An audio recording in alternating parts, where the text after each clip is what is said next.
자, 오늘 말씀의 제목은 거짓을 버려라 라는 제목입니다. 지난 시간에 우리가 예수님을 믿으면 두 가지가 변한다는 말씀을 전했습니다. 첫째가 존재가 변하고 둘째가 삶이 변한다는 말씀을 전했습니다. 예수님을 믿으면 존재가 변한다. 그 존재의 변화는 마치 물이 포도주가 되는 것처럼 죽었던 자가 산 자가 되는 본질적 변화를 말합니다. 저 여러분들은 예수님을 믿음으로 말미암아 우리는 죽었던 자가 다시 살아난 자인 줄로 믿습니다. 우리는 물이었었는데 포도주로 바뀌었어요. 이런 변화가 순간적 변화이고 그다음에 은밀한 변화이기 때문에 보통 사람들은 변화된 자신을 확인을 잘 못합니다. 내가 지금 변화가 된 거야? 존재가 달라진 거야? 내가 죽었었는데 살아난 게 맞아? 이렇게 궁금해할 수가 있습니다. 그래서 예수님께서 요한복음 3장 8절에 이런 말씀을 했죠. 바람이 임의로 불매 내가 그 소리를 들어도 어디서 와서 어디로 가는지 알지 못하나니 성령으로 난 사람도 다 그러하니라. 그러니까 바람이 어디서 와서 어디로 가는지 모르는 것처럼 성령으로 태어나는 게 있거든요. 육으로 태어나는 것도 있고 성령으로 태어나는 것도 있는데 성령으로 태어난 사람이 그렇게 잘 모를 수도 있다고 이야기를 하신 겁니다. 그래서 우리는 성령으로 태어나서 내가 정말 다시 태어난 사람 맞나? 재창조된 게 맞나? 라고 하는 이 궁금증을 확인하는 방법이 뭐냐면 달라진 삶으로 확인이 되어지는 거야. 그러니까 존재가 달라지면 행동도 달라지게 되어 있어요. 그래서 행동이 달라졌거나 달라지고 있거나. 그런데 이 달라졌거나 달라지고 있는 그 행동이 뭘 말해주냐 하면 당신의 존재는 달라진 존재입니다라는 것을 말해주고 있는 겁니다. 그래서 예수님을 믿고 새 생명을 얻은 사람들, 이방인이 아니요 선택받은 선민이 된 사람은 삶이 달라지는데, 행동이 달라지는데 취향이 달라져요. 기호가 달라지는 거죠. 좋고 나쁘고가 달라지고 가치관, 중요하다 덜 중요하다가 달라지고 우선순위가 달라지고 하는 걸 볼 수가 있습니다. 여러분 주변에서 흔히 볼 수 있는 그 달라진 모습 중에 하나가 친구 관계가 달라집니다. 예전에 예수 믿기 이전에 자주 만났던 친구와 그 다음에 예수 믿은 이후에 친구 관계가 달라져요. 그 관계 달라지고 만나는 사람이 달라지고 주로 가는 곳도 달라집니다. 예전에 즐겨가던 곳과 지금 즐겨가는 곳이 달라지고 먹는 것도 달라져서 옛날에 즐겨 먹던 것과 지금 먹는 것이 달라지고 가장 많이 달라지는 것 중에 하나가 뭐냐면 가정관이 달라져요. 그래서 예전보다 예수를 믿고 난 이후에는요 훨씬 가정적이 됩니다. 보통 그래요. 가정적이 되고 자녀들을 대하는 태도가 달라지고 하는 것을 보게 됩니다. 물론 직장 생활도 많은 변화와 달라지는 것이 있습니다. 자, 이것을 우리가 지난번에 옛사람을 벗고 새사람을 입는다라는 이야기로 말씀을 드렸습니다. 계속해서 우리들은 옛사람, 옛날에 익숙했고 자연스러웠던 그 것들을 벗어버리고 새 사람으로서 새로운 행동이 계속 요구되어지는데 어떤 모습을 우리가 벗어야 하고 어떤 옷을 입어야 되는가라고 하는 이 구체적인 내용들, 그것이 오늘 읽은 25절 이후로부터 8가지가 나오는데 그 8가지 중에 오늘 첫 번째를 하나 보는 겁니다. 첫 번째가 거짓을 버려라 라고 하는 거예요. 거짓을 버려라. 자, 25절 말씀에 그런즉 거짓을 버리고 각각 이웃과 더불어 참된 것을 말하라 이렇게 말하고 있습니다. 무슨 얘기냐면 옛사람에게는 거짓이 자연스러운 거예요. 옛사람에게는 저 지옥 가는 백성일 때는 그 거짓은 당연했고 거짓은 의도적으로 거짓을 행했고 습관적으로 거짓을 행했고 거짓을 즐겼고 거짓을 자랑했어요. 그런데 새 사람에게는 그 거짓이 이제는 어울리지가 않습니다. 그래서 지금은 그 거짓된 것이 나타나면 불편해지고 불안해지고 마음이 슬퍼지고 어색해지고 후회가 생기고 회개하게 되는 거예요. 다시 말하면 거짓이라는 옷이 옛날에는 잘 맞았는데 지금은 안 맞아요. 새 사람 된 사람에게 안 맞는 옷이 거짓이라는 옷입니다. 그래서 이 거짓을 버려라 라고 말을 하는 겁니다. 아직도 우리에게는 새 사람이 됐는데 뭐가 있냐면 옛날에 거짓된 옷이 아직도 있어요. 그래서 가끔 그 옷을 꺼내 입고 다닌단 말이에요. 불편한 옷을. 그래서 그거를 벗어라. 이제는 너한테 어울리지 않는 것이다. 이걸 얘기해 주고 있는 겁니다. 거짓은 지옥 가는 이방인들이나 옛사람에게 어울리는 옷이다. 거짓은 하나님의 선민이요 새 사람에게는 어울리지 않는 옷이다. 그래서 거짓을 벗어라 라는 겁니다. 이거를 간단히 여기서 끝내고 다음으로 넘어가도 괜찮은데, 그런데 오늘 주제를 설교를 요 하나만 가지고 제가 뭐 장시간 좀 가능한 얘기를 하려고 하는 겁니다. 거짓이라는 요 하나만 주제를 가지고 우리가 좀 심도 있게 생각을 좀 해보기를 원하는 건데요. 왜 그러냐 하면 이 거짓에 대해서는요 누구도 얘기하고 싶지 않은 거예요. 왜 그러냐면 이 거짓이나 진실이나 이런 문제가 나올 때 이 문제를 자유롭게 얘기할 수 있는 사람이 없습니다. 그러니까 굳이 하고 싶지 않아요. 말하는 사람도. 단지 타인에게 피해를 주었거나 법적으로 문제가 되면 법원에서 처리해버리게 하는 것이, 그냥 이런 걸 가지고 굳이 이렇게 이야기한다는 것 자체가 굉장히 어렵습니다. 자, 그래서 얘기하고 싶지 않고, 그 다음에 또 이런 얘기를 하면은 듣는 사람들은요 굉장히 불편해집니다. 그래서 제가 이 설교 준비하면서 기도했습니다. 분명히 이런 설교를 하면 듣는 사람들 중에 불편해하는 사람이 생길 텐데 시험 들지 말게 하시고 의대밖에 없어서라고 기도했어요. 왜냐하면 시험 들기 딱 좋은 설교입니다. 오늘 설교 들으면 막 얼굴이 붉어지기 시작하고 또 나한테 들으라고 하네 막 이래가면서 이제 사람들이 막 불편해지기 시작하는데, 시험 들지 마시고 은혜 받을 수 있기를 바라요. 근데 이런 얘기를 왜 굳이 거짓이라는 주제를 가지고 또 1시간 내내 이거를 얘기하려고 하느냐라고 할 때, 인생은 평생 거짓과 싸워야 되는 인생이기 때문에 그렇습니다. 말하고 싶지 않고 그냥 넘어가고 싶은 주제일지 모르지만 사람은 거짓을 피할 수가 없습니다. 늘 거짓의 유혹을 받게 되어 있고 거짓과 직면하게 되어 있고 거짓에 넘어지고 빠지고 거짓에 실패하기 쉬운 게 인생입니다. 그래서 이 거짓은 피할 수가 없는 우리의 삶의 중요한 문제입니다. 이 거짓에 패배를 했을 때, 다시 말하면 거짓에 지게 되면 분명한 사실은 뭐냐면 거짓에 지면 질수록 인생은 황폐해지게 되어 있고 그 사회는 어두워지기 시작합니다. 분명한 사실이에요. 그리고 그 거짓으로 황폐해진 인생과 어두워진 세상 속에 음흉한 미소를 짓고 좋아하는 존재는 사탄 하나예요.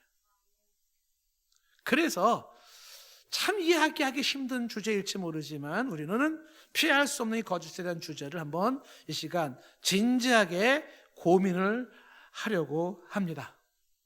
자, 오늘 말씀은 크게는 4가지로 나눠서 얘기해요. 이 내용이요 오늘 이거 설교로 부족합니다. 제가 보니까 이 거짓에 대한 만약에 강연이나 설교를 한다 그러면 이건 아마 책 한 권 나와야 될 것 같아요. 양이 할 얘기가 굉장히 많은 내용이에요. 그래서 사실 어렵습니다. 근데 오늘 이제 큰 제목의 4가지로 이렇게 얘기를 하는데, 크게 첫 번째는 거짓이란 무엇인가를 지금 이제 얘기를 할 것이고, 두 번째는 우리가 누구한테 정직해야 되는가, 누구한테 거짓을 행하면 안 되는가, 다시 말하면 정직의 대상은 누구인가를 두 번째로 크게 얘기할 것이고, 세 번째는 왜 거짓을 버리는 게 어렵나, 다시 말하면 왜 정직이 그렇게 어렵나 하는 그 이유를 한번 말할 것이에요. 그 다음에 네 번째는 이게 왜 이렇게 중요한 문제냐, 거짓을 버리는 게 왜 이렇게 중요한 문제인지를 네 번째 얘기를 할 겁니다. 이렇게 4가지로 나누어서 얘기를 할 거예요. 자, 첫 번째는 이제 거짓이란 무엇인가부터 한번 좀 생각을 해봅시다. 거짓이란 뭐냐? 여러분, 거짓이 뭐냐? 이렇게 말한다면 뭐라 대답할 수 있겠습니까? 이 거짓이 뭐냐라고 할 때 이 거짓도 단순하게 간단하게 말할 수 있는 성질이 아닙니다. 거짓은 사실이 아닌 게 거짓인데, 그런데 이 거짓에 들어가는 그 범위 안에 거짓에 들어가는 게 뭐가 있냐면 비진리가 거짓이고 부정이 거짓이고 속임이 거짓이고 부정직이 거짓이에요. 그러니까 지금 이 내용을 먼저 한번 얘기를 하겠습니다. 거짓이란 무엇인가? 비진리, 부정, 속임, 부정직 다 비슷한 말 같죠? 근데 차이가 있습니다. 이 차이점을 굳이 얘기한다 그러면 굉장히 이것도 깊어질 것 같은 생각이 듭니다만은, 자, 거짓이 무엇인가? 비진리가 거짓이다라는 구분부터 한번 보겠습니다. 비진리가 거짓이다. 그러니까 비진리는 거짓입니다. 그래서 거짓을 버려라 이 얘기는 뭐냐면 비진리를 버려라. 일단 이렇게 이해할 수 있습니다. 그러면 당장에 떠오르는 반문하는 질문이 나옵니다. 무슨 질문이 나올까요? 그럼 뭐가 진리냐? 이 질문이 나오는 겁니다. 진리의 기준은 뭐냐? 이러면 또 이거 가지고 또 뭐 갑론을박 엄청난 얘기가 나올 수 있어요. 왜냐하면 철학적인 주제거든요. 철학에서 진리란 무엇인가에 대한 철학의 그 논제가 있지 않습니까?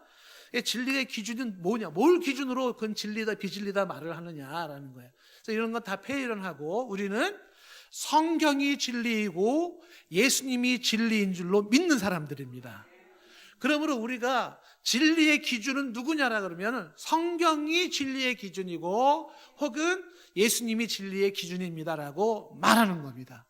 왜 그러냐? 그건 너네들 생각이지 라고 말할 수 있어요. 근데 거기에 대한 다른 긴 얘기할 필요는 없고, 오늘 우리가 얘기하는 것은 버려야 할 비진리가 거짓일진데 비성경적인 걸 버려야 할 것이고 주 예수님을 따라가는데 합당치 아니한 건 버려야 되는 겁니다. 이것이 우리가 말하는 이단 사상의 대표적인 얘기겠죠. 우리는 이단 사상이 성경적 진리라고 우리는 믿지 않습니다. 그렇기 때문에 우리는 이단 사상을 버려야 되는 겁니다. 세상에 많은 이론과 사상이 있습니다.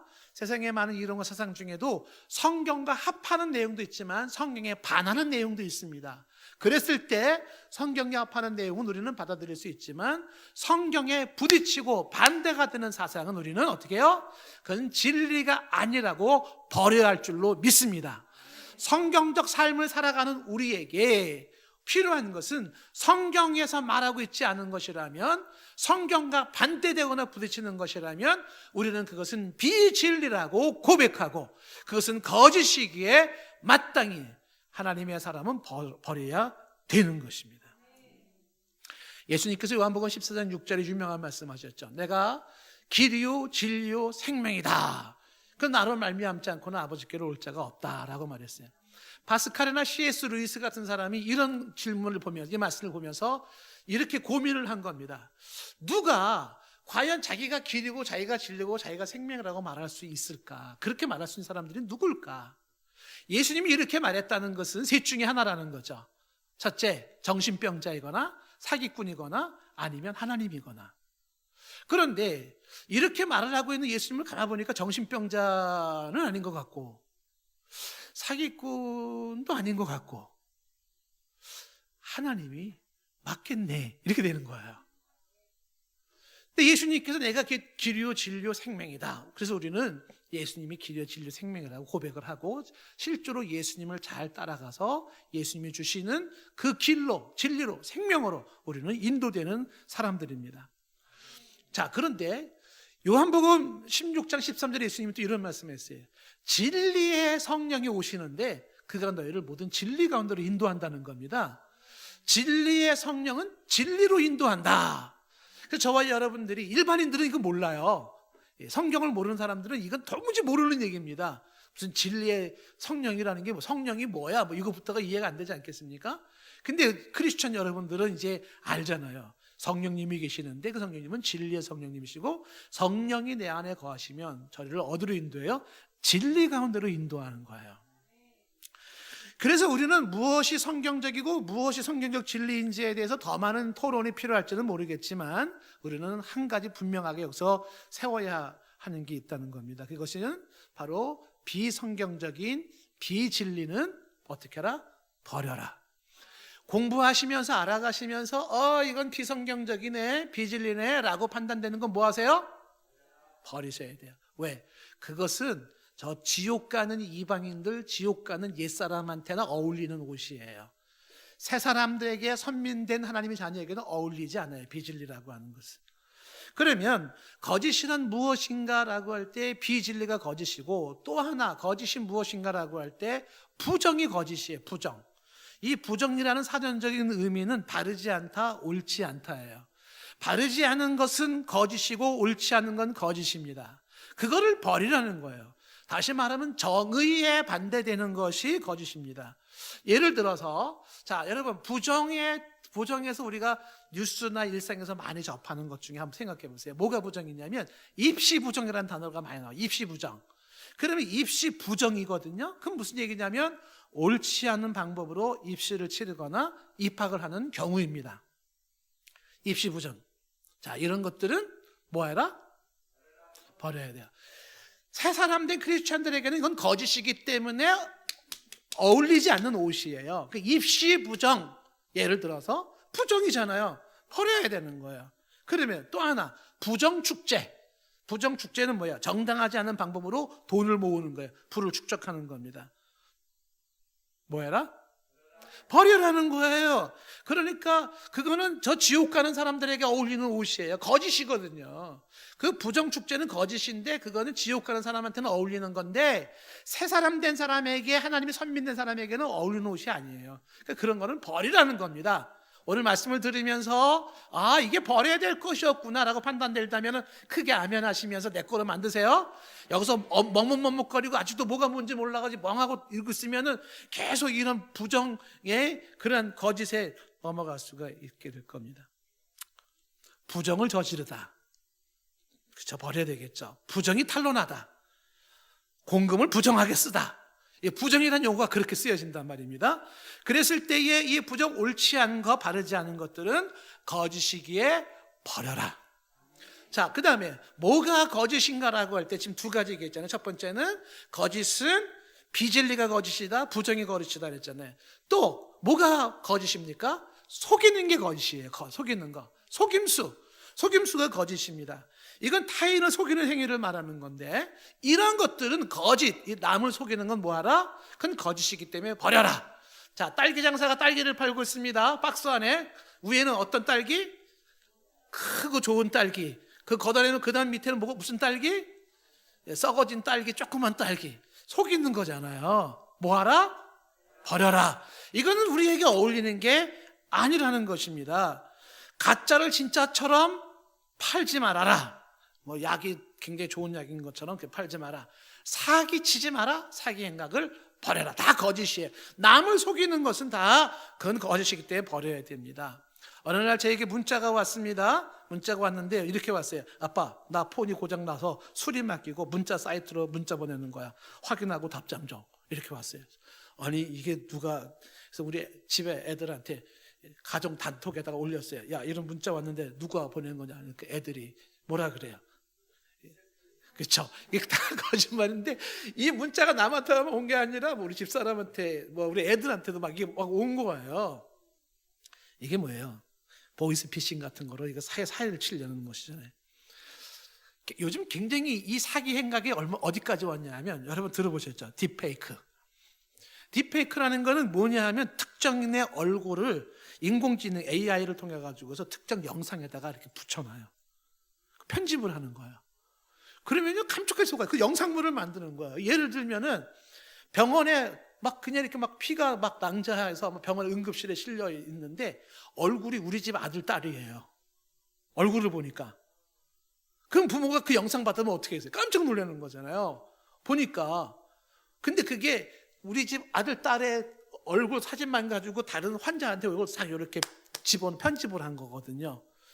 그러고서 엄마, 나 급해 지금. 나 지금 병원인데 빨리 병원비 보내줘. 지금 카드 번호 빨리 불러줘. 이러고 나오는 거예요. 그러면 어떻게 부모님들이, 아이고 이거 분명히 얼굴 보니까 내 새끼잖아요. 이게 보니까.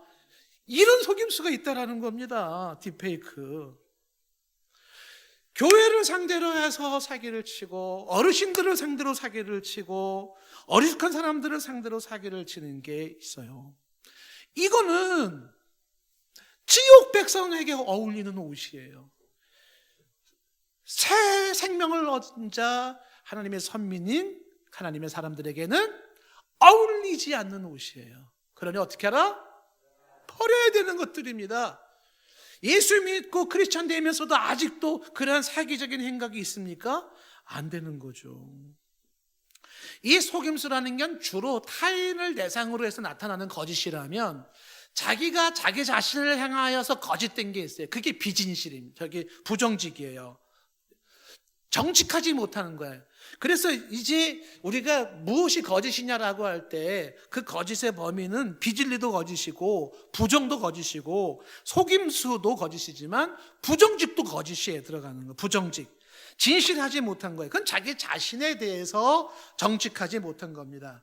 그래서 자기 자신을 합리화시키고 아닌 척하고 모른 척하고 거짓말하고 숨기는 행위들, 이게 다 거짓된 건데 혹시나 내 안에 이렇게 숨기려고 하고 아닌 척하고 모른 척하는 것이 있다면 그거는 나한테 어울리는 옷이 아니기 때문에 뭐하라? 버려야 돼요. 그건 저 지옥 갈 사람에게 어울리는 옷이다라고 하는 것입니다. 그래서 우리는 버려야 될 거짓이라고 할 때 무엇이 거짓이냐라고 하면 비진리가 거짓이니 버려야 되고 부정이 거짓이니 버려야 하며 속임이 거짓이니 버려야 하고 부정직이 거짓이니 버려야 합니다. 자, 그렇다면 이제 두 번째, 크게 두 번째로, 그러면 우리는 누구에게 정직해야 하는가? 누구한테 거짓을 행하면 안 되는가? 정직이 요구되는 곳이 어디인가죠? 대상이 뭐냐? 세 가지로, 하나님과 이웃과 자기 자신이에요. 세 가지. 첫째, 누구한테 정직하라? 하나님께 정직해야 돼요. 하나님 앞에서 뭘 버려라? 거짓을 버려야 합니다. 여러분들이 이런 말 들으면 당연히 하나님 앞에서 정직해야지, 하나님 앞에서 거짓을 버려야지, 누가 하나님 앞에서 거짓을 가지고 있어? 라고 묻고 싶습니까? 통계는 안 나봤지만요, 많은 수, 절대 다수라고 저는 말할 수 있는 절대 다수가 하나님 앞에서 정직하지 못해요. 이게 심각한 겁니다. 여기에서 신앙의 진보가 안 나오고 여기서 신앙의 변화가 안 생기는 겁니다. 언제부턴가 신앙의 연륜이 쌓이면 쌓일수록 신앙의 연륜은 뭐를 의미하는 거냐면 얼굴에 철판을 두껍게 깔아라로 되어 있어요. 신앙생활 오래 했어요는 철판을 두껍게 깔았어요로 이렇게 이꼴되는 그런 분위기로 가고 있어요. 왜 이렇게 됐을까요? 하나님 앞에 정직한 법을 배우지 않았기 때문에 그러는 거예요. 하나님 앞에서 진실하지는 법을 배우지 않았기 때문에 그러는 거죠. 신앙생활을 정직하게 하는 게 굉장히 지혜로운 사람입니다. 하나님은 저와 여러분에게 정답을 요구하는 사람이 아니라 저와 여러분의 정직한 모습을 원하시는 분이에요. 깨진 대로, 상한 대로, 모자란 대로 인정하면 나아가는 모습을 주께서 기뻐하시는 거지, 정답만 가지고 와라 하시는 분이 아닙니다. 간음죄를 범했고 살인죄를 범했던 다윗이 이렇게 시를 썼어요. 시편 51편 3절 말씀에, 물은 나는 내 죄가를 압니다. 내 죄가 항상 내 앞에 있습니다. 4절에 내가 주께만 범죄하여, 주께만이라는 건 주님께 우선적으로 범죄했습니다, 그런 뜻이에요. 그리고 주의 목전에 악을 행했습니다. 이렇게 악을 행했습니다. 5절에 내가 죄악 중에 출생했습니다. 내가 죄악 중에 출생해서 어머니가 죄 중에 나를 잉태했습니다. 그리고 6절에 이렇게 말하죠. 보소서 주께서는 중심이 진실함을 원하신다 라는 말 하잖아요. 이 고백을 왜 하는 거냐면 제가 하나님 앞에서 중심이 진실하지 못했고 하나님 앞에 정직하지 못했기 때문에 간음죄를 범했고 살인죄를 범한 거였습니다 라는 거예요. 제대로 본 거예요. 내가 왜 일상이 이렇게 무너졌지? 하나님 앞에 정직하지 못했구나. 하나님 앞에 거짓됐구나. 그래서 이렇게 무너진 거였구나. 그래서 말하는 거예요. 제가 여호와께 범죄했습니다. 중심을 보신 하나님이었는데 내가 그러지 못했습니다 라는 거예요. 그래서 51편 10절 말씀에 말하기를, 기도하기를, 하나님 내 속에 정한 마음을 창조해 주시고 이제 내 안에 정직한 영을 새롭게 주십시오. 옛사람이나 저 지옥 갈 사람이 가지고 있을 만한 부정직한 영이 있었었는데 그게 자연스럽다고 생각했는데 그거 벗어버렸어야 되는 건데 내가 실수했습니다. 하나님, 내 이 부정직한 거 바꾸시고 정직한 영을 새롭게 해달라고 말을 하는 겁니다. 인간의 도덕과 윤리는 어디서 주어지는 것일까? 이게 철학자들의 질문이죠. 왜 인간은 도덕을 말하고 윤리를 말할까요? 혹시 말할 수 있는 분 계시나요? 왜 인간만이 도덕과 윤리를 논할까요? 그리고 또 나아가서 우리는 어떻게 윤리적이 될 수 있으며 도덕적이 될 수 있을까라고 할 때 성경적으로 대답한다면 하나님을 경외함으로, 하나님이 계시기 때문에 하나님의 형상대로 창조받은 인간이요, 그래서 인간은 도덕과 윤리를 논하게 되어 있어요. 하나님이 윤리적인 분이고 하나님이 도덕적인 분이기 때문에. 그리고 우리는 그 하나님에 대한 의식과 하나님에 대한 경외심과 두려움이 우리의 윤리와 도덕을 만들어내는 겁니다. 내가 윤리와 도덕을 논할 수 있는 것은 내가 하나님으로부터 지음받았기 때문에, 그리고 내가 윤리적일 수 있고 도덕적일 수 있는 것은 하나님 앞에서 정직할 때 하나님을 두려워하고 하나님을 경외하고 하나님을 의식하는 거예요. 코람데오, 신전의식, 하나님 의식이죠. 그래서 여기에 실패했던 다윗은 간음과 살인죄로 넘어갔지만, 반대로 보세요. 신전의식이 하나님 앞에 정직한 훈련이 되어 있었던 사람은 어떤 일도 벌어지나 보세요. 창세기 39장 9절에 요셉이죠. 종으로 팔려간 상태에서 안주인을 유혹하지 않습니까? 집주인이. 그때 요셉이 말을 해요. 이 집에는 큰 이가 없으며 주인이 아무것도 내게 금하지 아니하였어도 금한 것은 당신뿐이니 당신은 그의 아내임이라. 그런즉 내가 어찌 이 큰 악을 행하여 하나님께 득죄하리이까. 하나님 의식이 없다면 넘어갈 확률이 높습니다. 이거는 하나님 앞에서의 범죄라는 생각을 누가 가지고 있었어요? 요셉이 가지고 있었던 거예요. 하나님 앞에서 정직한 훈련을 했었던 요셉이기 때문에 이 큰 악이라고 말할 수 있으며 하나님께 죄를 지을 수 없다고 말을 하는 겁니다. 하나님 앞에서 정직한 훈련을 하지 않았다면, 하나님 앞에서 거짓을 버리지 않았다면, 하나님을 믿는다는 건 얼굴에 철판을 두껍게 까는 것으로 이렇게 인식하지 않았다면, 지금 요셉은 이와 같은 모습이 나오는 거고, 만약에 자칫 부정직함과 그리고 거짓이 익숙한 모습으로 철판만 두껍게 깔았다 그러면 넘어지는 거예요. 죄에 빠지는 겁니다. 아나니아 삽비라 사건도 마찬가지인데, 사도행전 5장 3절에 보면 베드로가 이렇게 말을 합니다. 아나니아야, 어찌하여 사탄이 네 마음에 가득하여, 사탄이 가득했어, 네가 성령을 속이고 땅값 얼마를 감추었느냐. 4절에 땅이 그들이 있을 때는 내 땅이 아니며 반후에도 내 마음대로 할 수가 없었더냐. 어찌하여 이 일을 내 마음에 두었느냐. 사람에게 거짓말한 것이 아니라 하나님께로다. 너의 행동은 사람한테 한 것이 아니었어. 하나님 앞에 그렇게 했다는 거예요. 아나니아 삽비라가 부부가 같이 직사한 이유가 뭡니까? 하나님 앞에서 정직한 훈련을 안 했어요. 하나님 앞에서 거짓을 버리지 않았어요. 그 거짓을 버리지 않은 그 모습이 신앙생활에 익숙해 있었어요. 사람은 눈을 피할 수 있다고 생각을 했습니다. 그런데 하나님의 눈은 피하지 못했는데, 순간적으로 그까지 하나님 보긴 하겠어, 어쩌겠어, 그리고 거짓말한 것인데, 하나님께 거짓말한 게 그들의 부부의 죽음을 만들어냈다는 겁니다. 디모데후서 1장 5절에 디모데를 이렇게 설명했습니다. 얘는 내 속에 거짓 없는 믿음이 있음을 생각함이라 그랬어요. 근데 이 믿음이 너희 외할머니로부터 어머니로부터 너에게 주어졌다. 그 가정 대대에 이 디모데에게는 좋은 집안의 전통이 있었습니다. 그게 뭐예요? 거짓 없는 믿음입니다. 바꿔 얘기하면 거짓 있는 믿음이 있다는 거예요. 거짓스러운 믿음. 근데 거짓 없는 믿음이 이 집안의 좋은 전통으로 내려왔다는 겁니다. 거짓 없는 믿음이 무슨 믿음입니까? 하나님 앞에서 거짓을 버리는 믿음이에요.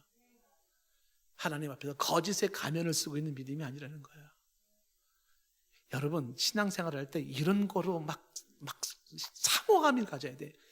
우리 집도 이런 집안 만들어야지, 막 이런 사모함이 있어야 되는 거예요. 와, 진짜 좋은 집안이네. 외할머니로부터 어머니로부터 아들에 이르기까지 이 집안은 참 좋은, 눈이 정말 제대로 떴네. 돈을 몇 푼 버느냐가 비교할 수 없는 거예요. 거짓 없는 믿음을 붙잡았고 그거를 자손 대대에 물려주기 시작했다라는 거예요. 이 거짓 없는 믿음이 바로 디모데의 믿음이에요. 반대로 바리새인과 서기관들의 믿음은 거짓이 있는 믿음이에요. 그래서 바리새인과 서기관들의 믿음을 그것을 위선이라 외식이라고 말을 하는 거예요. 거짓이 있는 믿음이기 때문에 위선과 외식인 겁니다. 우리가 어디에서 정직해야 되는가, 어디에서 거짓을 버려야 되는가라고 할 때 첫 번째가 하나님 앞에서. 하나님 앞에서 거짓을 버리고 하나님 앞에서 정직할 필요가 있다는 겁니다. 그 다음에 두 번째, 어디서 우리가 거짓을 버리고 정직해야 되는가라고 할 때 두 번째가 이웃이에요. 내 이웃을 향하여서 어떻게 해요? 거짓을 버리고 그 이웃에게 정직해야 된다는, 이웃을 속이지 말라는 겁니다. 저와 여러분들, 우리가 예배 끝나고 한 주간 시작되면 각자 일터로 돌아가지 않겠습니까? 삶의 터전에서 만나는 수많은 사람들이 있을 거예요. 거기서 거짓을 버리셔야 돼요. 정직하셔야 됩니다. 이유는 왜 그래요? 그 거짓을 버린 정직함이 새 사람이 입는 옷이고 그게 어울리는 거예요. 이방인이 아닌 선택받은 사람들에게 어울리는 옷이에요.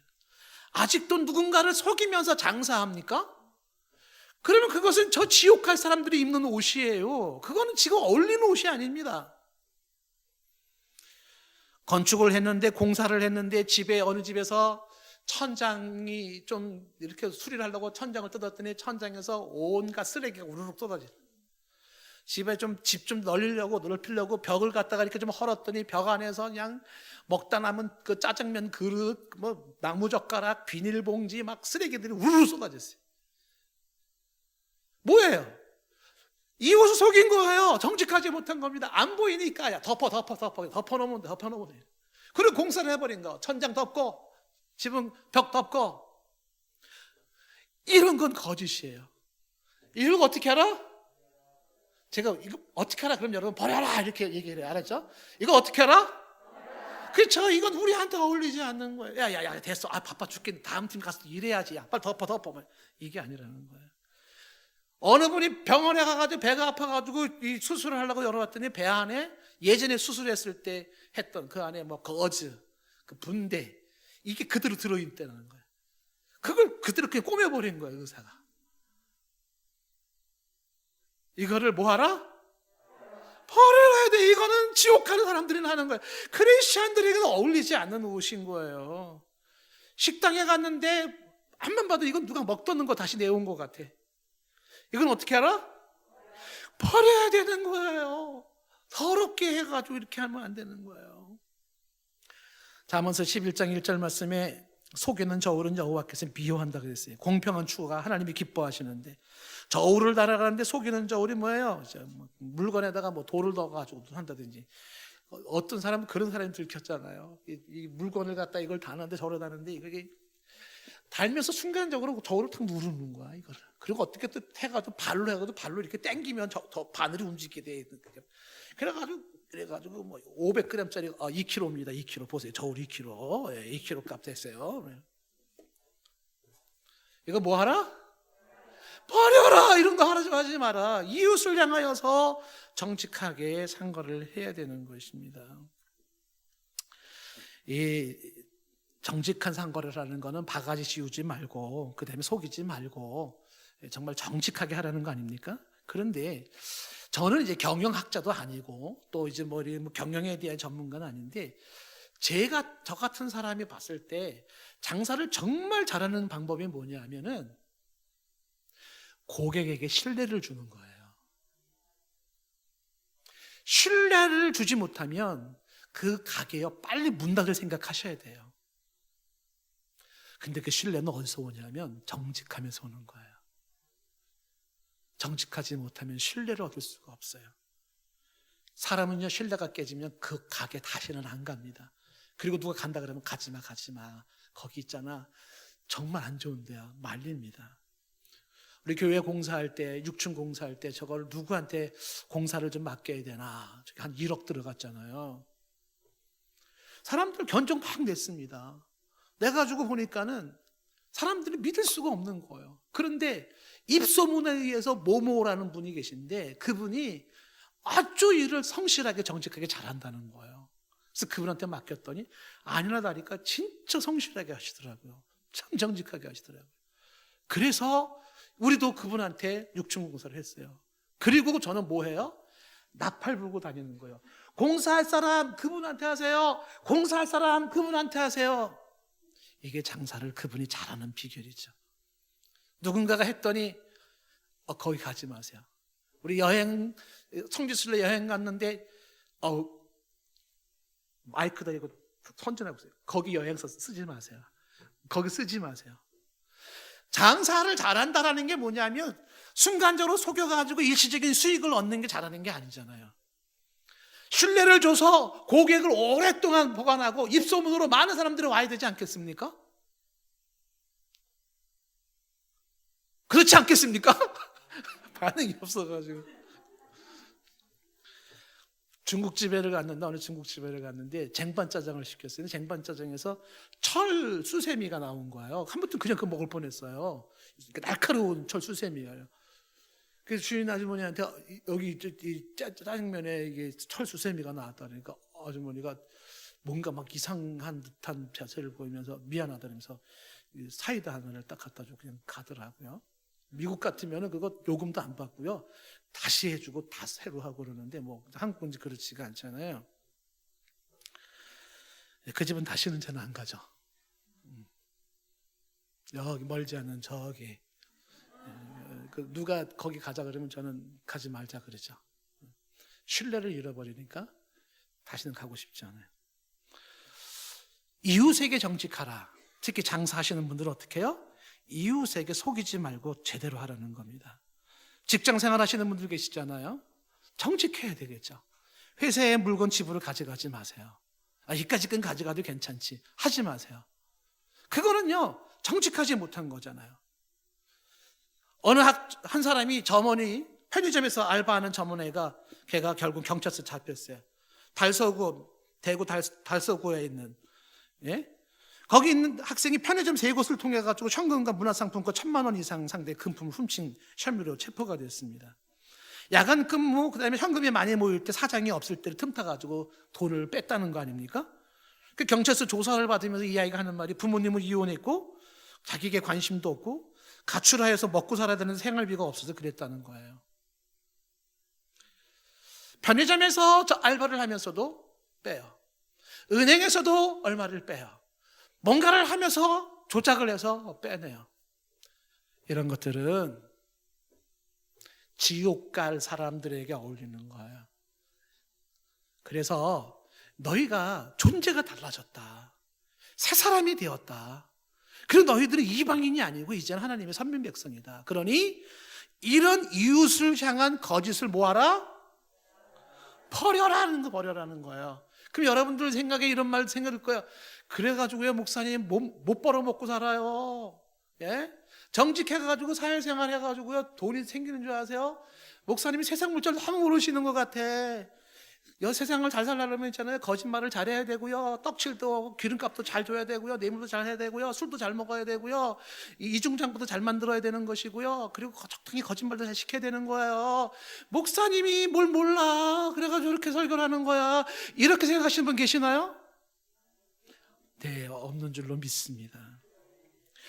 제가 가지고 있는 한 가지 분명한 확신이 하나가 있습니다. 저는 이거를 정말 확신을 가지고 있는 게 뭐냐면 부정한 방법으로 얻은 것은 내게 도움이 안 되고 그것은 내게 남지 않게 되어 있어요.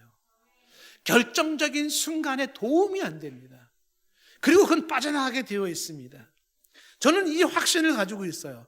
그렇기 때문에 절대로 부정한 모습을 가지고 오면 안 돼요. 제가 이제 아주 부끄러운 것 중에 하나가 하나 좀 얘기한다 그러면 신학교 초에 도서관을 갔는데 도서관에 책이 하나가 이 사전이 하나가 있어요. 사전이. 근데 그 사전이 제가 너무 애용하는 사전이에요. 제가 궁금한 거는 그 책은 사전만 찾아보면 다 나오는데 시원하게 얼마나 잘 나오는지 몰라요. 사전이 이렇게 뭐 아주 큰 것도 아닌데 좀 이렇게 일반 책보다는 커요. 그 책을 빌리고서 안 갖다 줬습니다. 왜 안 갖다 줬을까요? 너무 좋은 책이니까. 왜? 그 책에서 내가 필요한 걸 다 얻잖아요. 그래가지고 책을 안 갖다 주고 집에서 가지고 있었어요. 그 이후로 그 책이 저에게 얼만큼 요긴하게 사용됐을까요? 묘하게도요. 그 이후로 그 책을 들여다볼 이유가 없어지더라고요. 괜히 바보 같은 짓 했어요.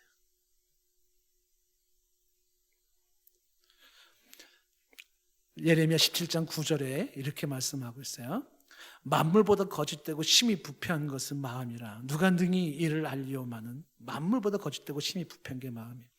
10절 말씀에 나 여호와는 심장을 살피고 폐부를 시험하시는 분이에요. 그리고 그 행위와 행실대로 보응하시는 분인데, 11절 말씀에 불의로 치부하는 자는 자고새가 낳지 아니한 알을 품은 것 같아서 그의 중년에 그것이 다 떠나가게 되어 있고 마침내 어리석은 자가 되리라. 불의한 방법으로 부를 쌓았습니까? 그 부가 그 인생에 결정적으로 도움이 된다고 생각합니까? 아니에요. 도움 안 됩니다. 오히려 그게 화근이 돼요. 화근이. 불의하게 얻은 그 부가 그게 결정적으로 어떤 힘을 줍니까? 아니에요. 다 떠나되어 있습니다. 마치 한없고 모래를 쥐고 바닷가에 있는 것 같아요. 물하면 파도가 한 번만 쏙 물치고 가면요, 모래가 쑥 빠지는 것 같은 게 이게 불의한 방법으로 얻은 부예요. 그러니 남을 속이면서 부를 얻으려고 하지 말라는 겁니다. 저와 여러분도 이런 부분에 대한 분명한 의식이 있기를 바랍니다. 그러므로 이 거짓된 것, 특히 하나님 앞에서도 거짓을 버려야 되지만 이웃에서도 거짓을 버려야 할진데, 그 거짓을, 이런 것들은, 이웃을 속이는 행위들을 어떻게 해요? 어울리지 않는 것이니 이것을 어떻게 하라? 버려라. 버려라. 남 속이려고 하지 마십시오. 어디에 정직해야 되냐면 하나님께 정직하고 이웃에게 정직하고, 또 하나가 자기 자신에게 정직해야 돼요. 자신에게. 하나님 앞에 거짓을 버리고 이웃에서 거짓을 버리고 자기 자신 앞에 거짓을 버려야 됩니다. 자기에게 정직한다는 것은 남이 보지 않는 곳에서 스스로가 정직함을 선택하는 겁니다. 하나님은 우리가 아무도 보이지 않는 곳에서 정직하게 거짓을 버리도록 하나님은 우리에게 기가 막힌 하나의 장치를 주셨는데, 그게 양심이라고 하는 장치예요. 오직 인간만이 양심을 가지고 있어서 그 양심이 번쩍번쩍 거릴 때 어떻게 해요? 야, 이건 아니다, 이건 아니다, 이렇게 하나님이 말씀하시는 것입니다. 그 하나님의 사인과 경고 등을 의식하셔서 우리가 하나님 앞에 스스로가 정직한 훈련을 해야 할 줄로 믿습니다. 양심에 부끄럽지 않은 사람이 되어야 하는 거예요. 양심에 부끄럽지 않도록 하나님의 경고 등에 우리는 이 사인을 봐야 되는 것입니다. 학생은 학교 다니면서 컨닝하지 말아야 되는 겁니다. 여기 계신 여러분들도 학교 다닐 때 다 컨닝을 했다고는 말할 수 없겠지요, 그렇죠? 네, 뭐 다 안 하셨겠지만은 한 번이라도 해본 적이 있을지는 모르겠어요. 버려야 되는 거예요. 정직해야 돼요. 유다가 은 30에 판 것은 예수가 아니라 자기 자신이라는 말이 있어요. 유다는요, 은 30에 자기를 팔았어요. 유다는 은 30짜리가 되어버린 거예요. 돈 몇 푼의 소인배가 되어버리는 것입니다. 예전에 어느 기자가 뉴스를 취재를 해가지고 방송을 했는데, 참 그 기자도 재밌어요.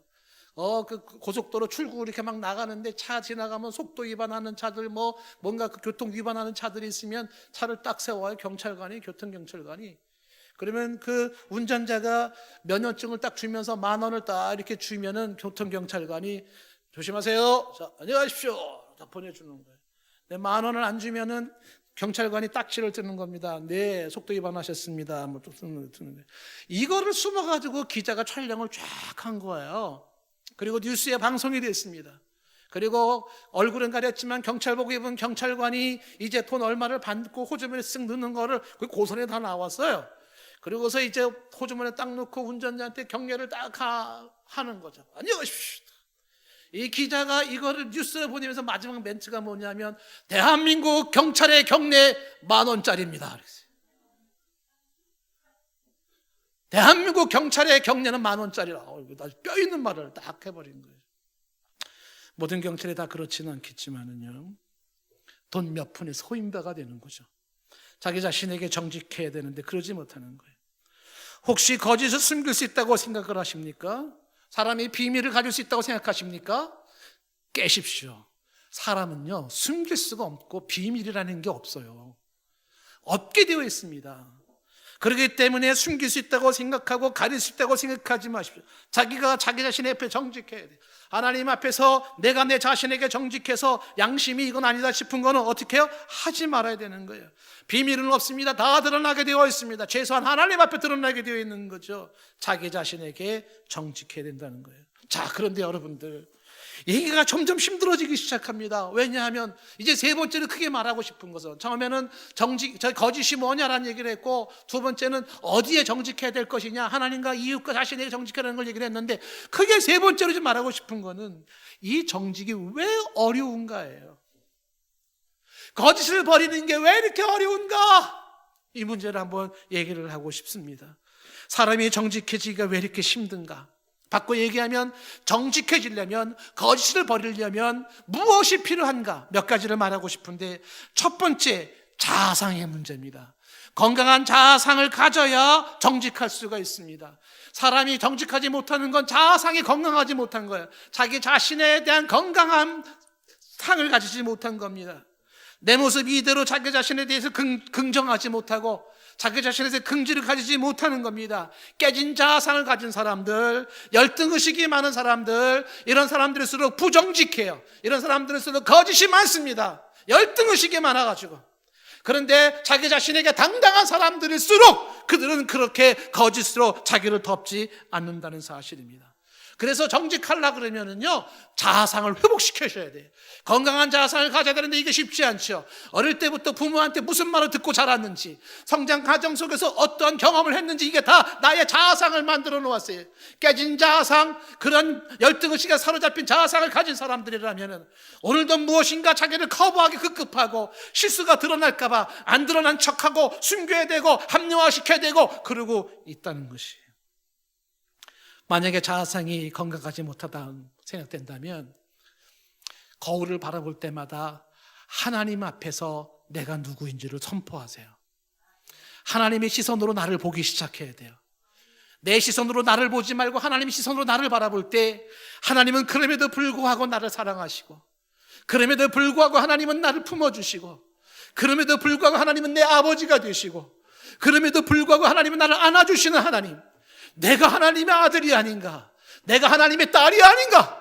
내 아버지가 하나님이 아닌가? 이런 하나님의 시선으로 나에 대한 자아상을 바꾸셔야 돼요. 그리고 긍지를 가져야 돼요. 사람들을 만날 때에도 내가 하나님의 아들이요, 내 아버지가 왕이요, 이런 긍지를 가지셔야 돼요. 그런 긍지가 있을 때 떳떳할 수 있고, 그런 긍지가 있을 때 당당할 수가 있는 것입니다. 깨진 자아상, 건강하지 못한 자아상은 거짓으로 덮어지고, 그리고 그런 부정직함으로 자기를 채우려고 한다는 것입니다. 정직에 필요한 이유 또 하나가 뭐냐면, 왜 정직하지 못하는가? 반대로 어떻게 하면 정직할 수 있을까?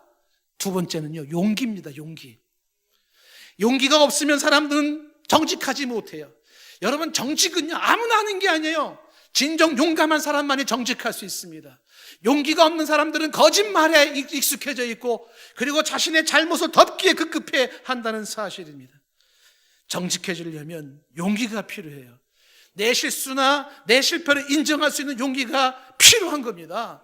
자신의 잘못을 인정할 수 있는 용기가 필요한 거예요. 예?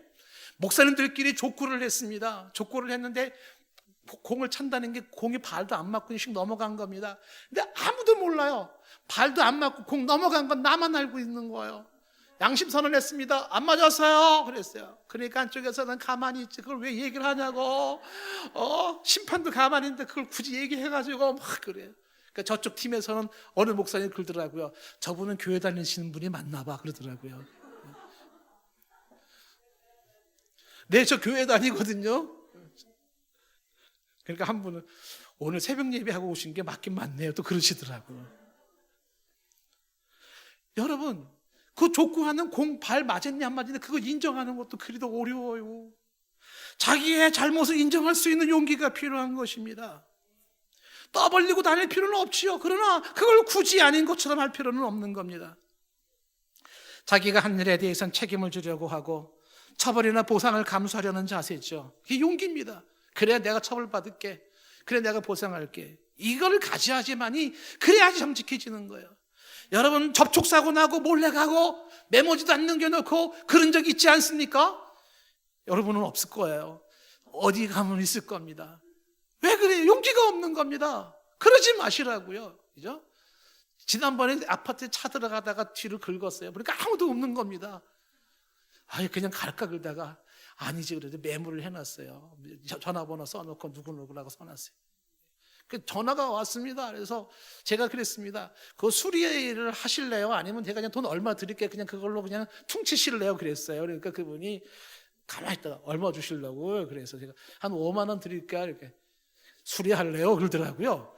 그래서 수리하세요. 그랬는데 수리비 뭐 그러니까 뭐 몇십만 원이라는 거예요. 그래서 제가 얘기를 했습니다.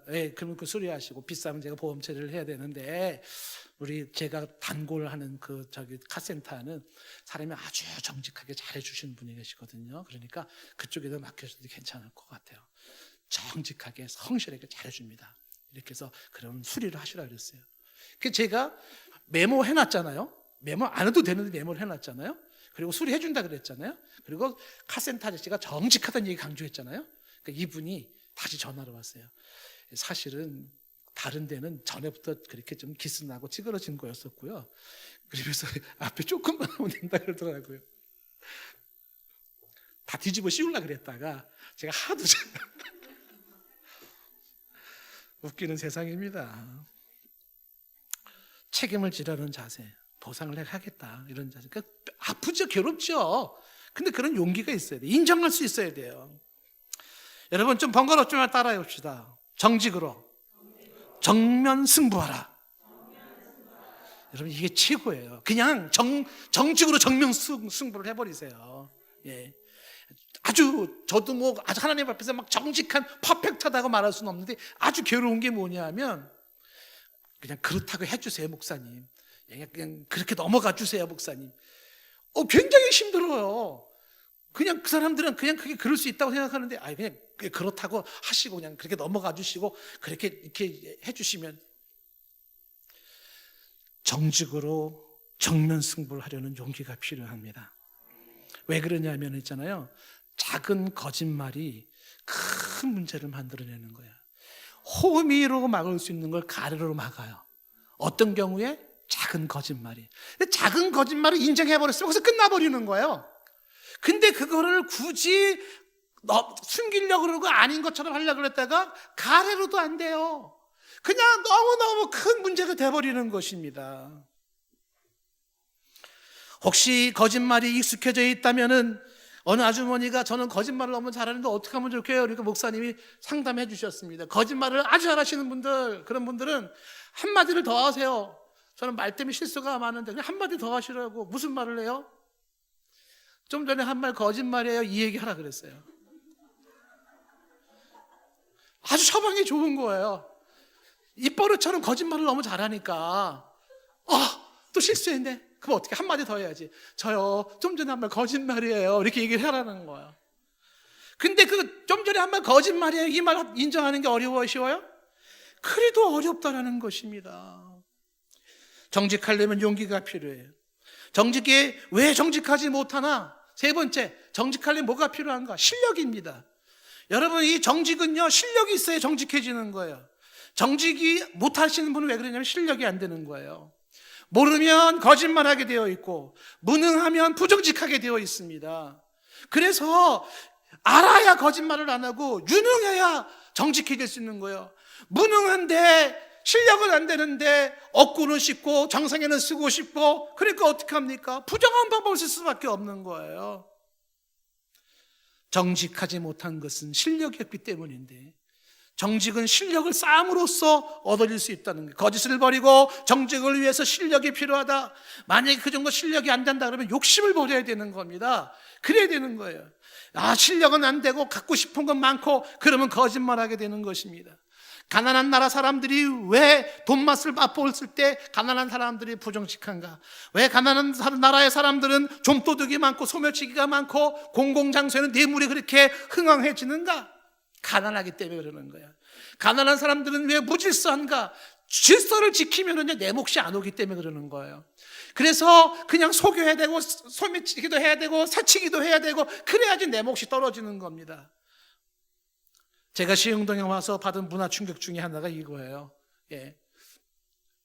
교회에서 이정만 장로님이 받기가 크지 않은 자전거를 하나 줬어요. 옛날 교회 기념품 하고 남은 거라 그래가지고 줬는데 자전거 그거 집에다가 두고서 종종 탔습니다. 동네도 타고 이렇게. 또 어느 날 자전거가 없어진 겁니다. 집에 놔둔 자전거가 없어진 거예요.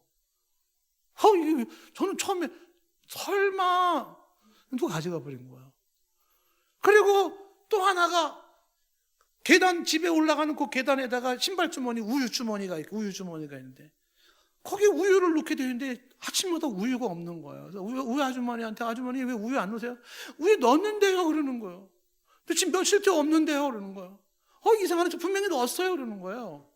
어느 날 새벽 예배 마치고 들어가는데 그 신발 주머니 우유통에 어떤 아줌마가 우유를 이렇게 꺼내는 게 들킨 거예요. 저한테 바로. 예. 요만큼 나오는데 저랑 눈이 마주쳤어요 이렇게. 그래서 제가 뭐 하시는 거예요? 그러니까는 쏙 집어넣으면서 뭘요? 그리고 가더라고요.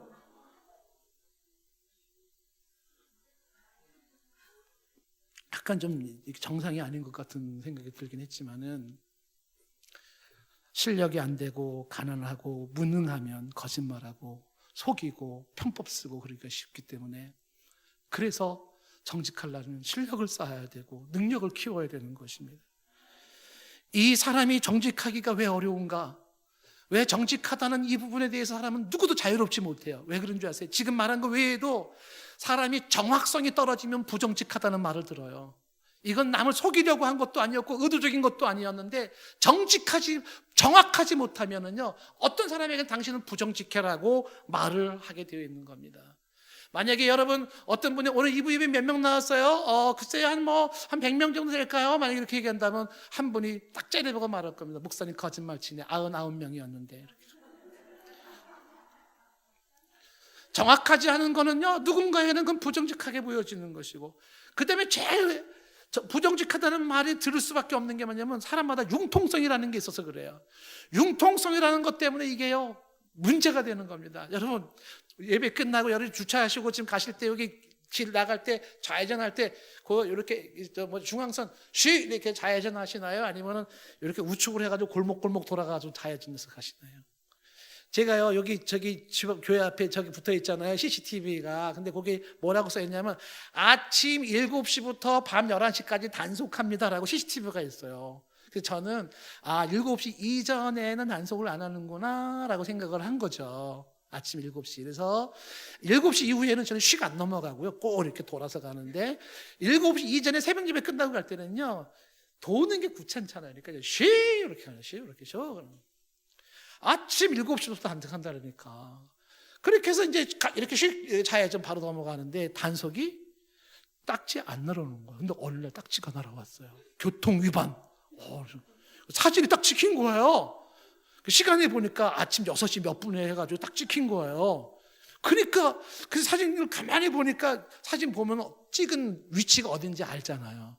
위치가 이 교회 앞에서 누가 찍었더라고. 저쪽에 있는 CCTV 찍은 게 아니고 탁 찍은 거예요. 벌금을 물어야 돼요. 과태료를 내든지 해야 돼요. 질문하겠습니다. 좌회전하는 거 융통성인가요? 부정직한 건가요? 고민 생기네. 그거 뭐야? 융통성이야? 뭐야 지금? 제가 말씀드리는 게 뭐냐면, 사람은 정확성이 떨어져도 부정직하다는 말이 듣고, 융통성이라고 생각하는 것이 사람에게는 부정직하다고 보여지는 거예요. 그런데 하물며 의도적으로 속여요? 의도적으로 누군가에게 거짓을 합니까? 그러면 그 사람은 얼마나 부정직하다는 말을 듣겠어요. 다른 건 다 안 해도 내가 가지고 있는 가치관의 차이, 문화적 차이에 의해서 융통성이라고 생각하는 게 누군가에게는 부정직하고, 숫자에 약한 나에게는 이 정확성이 떨어졌을 때 부정직하다는 말을 듣기 쉬운 상황 속에서 어떻게 양심을 속이면서, 어떻게 그렇게 부정직한 모습으로 의도적으로 그렇게 살아가서 그런 딱지를 거져야 되는 것인가. 말씀을 좀 맺으면서 왜 우리가 이 거짓을 버려야 하는지를 여러분에게 몇 가지로 이렇게 간단하게 말을 하겠어요. 왜 거짓을 버려야 되냐면, 이 거짓은 사탄 것이기 때문에 그래요. 사탄의 것. 요한복음 8장 44절에 예수님 말씀했습니다.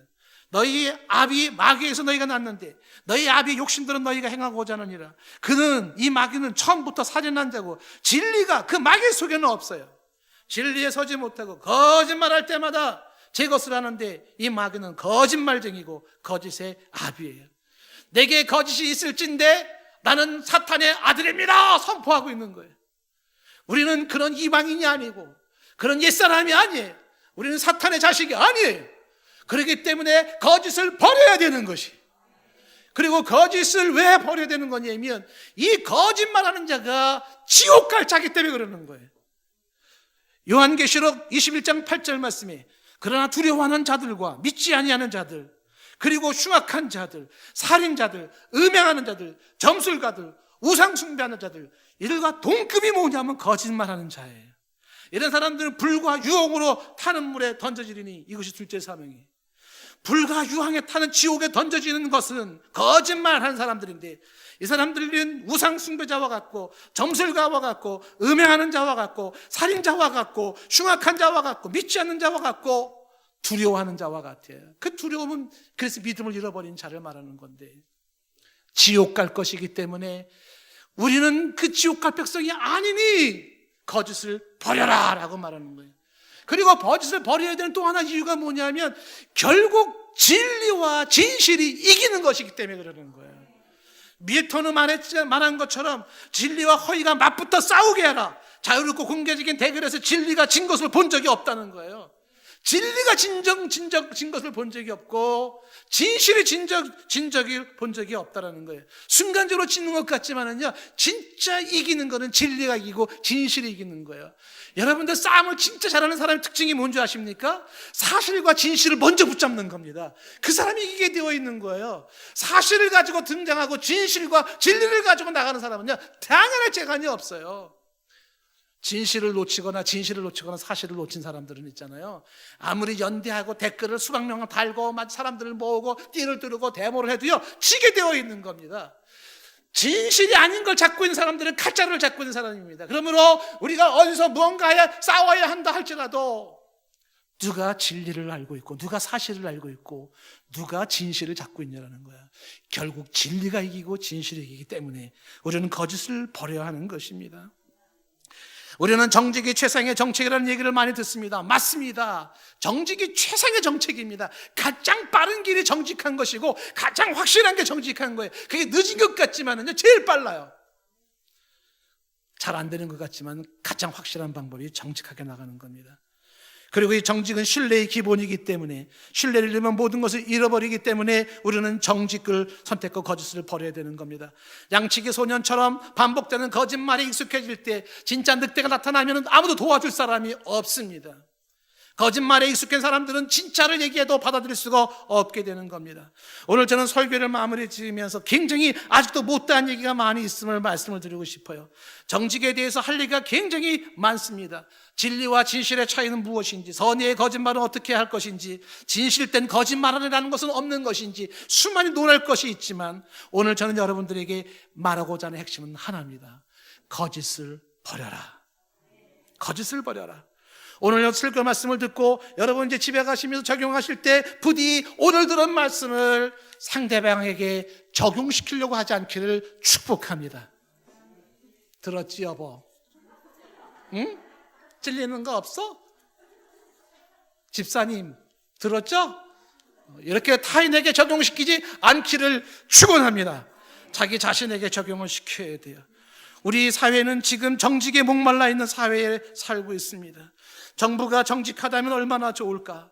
정치가 정직하면 얼마나 좋을까? 경제가 정직하면 얼마나 좋을까? 법이 정직하면 얼마나 좋을까? 언론이 거짓을 버리고 정직하면 얼마나 좋을까? 교육이 거짓이 없고 정직하면 얼마나 좋을까? 종교에 거짓이 없고 정직하면 얼마나 좋겠습니까? 우리 사회에 정직한 사람이 목말라요. 어디에 정직한 사람 없습니까? 거짓을 버리는 사람이 없습니까? 100% 완벽하지는 못하다 할지라도 최소한 거짓은 아니죠 라고 말할 수 있는 사람 어디 없습니까? 가능한 한 정직하려고 몸부림치는 사람 없습니까? 그런 사람을 직원으로 뽑고 싶습니다. 그런 사람을 요직에 앉히고 싶습니다. 그런 사람들을 밀어주고 싶습니다. 이게 우리의 사회의 모습이죠. 오늘 말씀, 거짓을 버리고 이웃과 더불어 참된 것을 말하라. 이는 우리가 서로의 지체가 된다는 건 최소한 신자들끼리만이라도 더욱 거짓을 버리고 참된 것을 말해야 한다는 사실입니다. 찬양 드립시다.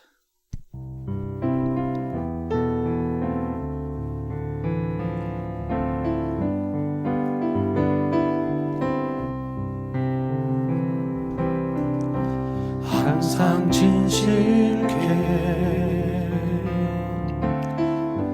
내 맘 바꾸사 하나님답게 하여 주소서. 항상 진실케 항상 진실게 내 맘 바꾸사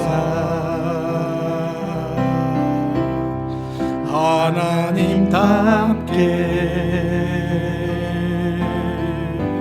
하여 주소서. 주는 토기장이 나는 진을 날 믿으소서.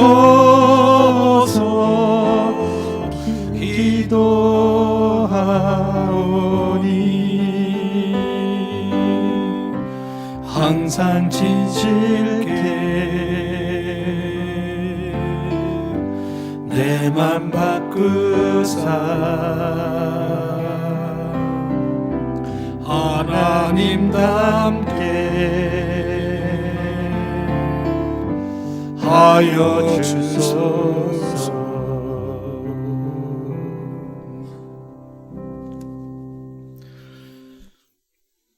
그런즉 거짓을 버리고 각각 이웃과 더불어 참된 것을 말하라.